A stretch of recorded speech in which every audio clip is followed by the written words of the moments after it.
I see before me probably one of the 3 or 4 classic Charles Addams cartoons. Morticia and Gomez are cuddling on the couch. What does he say? He says, "Are you unhappy, darling?" And she says, "Oh, yes, completely."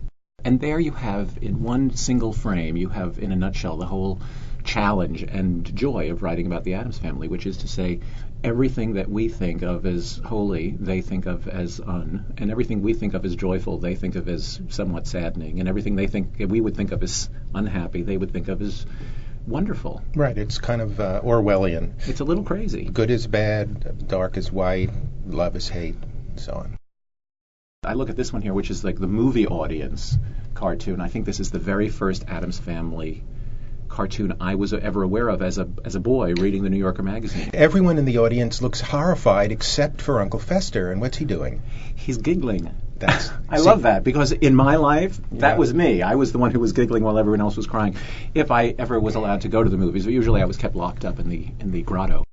Here's one with Morticia in her classic slinky gown, and she's looking at little Wednesday, and she's saying, and Wednesday has just come complaining about her brother. Yeah, but you see the brother looking out, he's sort of winsomely looking out the door, and he's holding... He's holding a goblet with some very evil-looking potion in it, and Morticia is in classic Addams saying... As she says to her little girl, "Well, don't come whining to me, you go poison him right back." And that is, the reason that we're talking about that is because that was sort of fundamental to our specific little plot, isn't it? Let's not spoil the plot. No, I'm not talking about the plot. I'm just saying, you start to feel like an imploded grapefruit or something when you start to get logical about the Addams Family. They're a family with no subtext, which means they have no superegos. Whatever they think, they say. Whatever they want to do, they act out. And therefore, they're very enviable. And it's something that we'd all like to do. They do in their life what we wish we could do, but we can't because there are, lawyers and police and all kinds of restrictions on behavior. So that's really the charm of Charles Addams' conceit.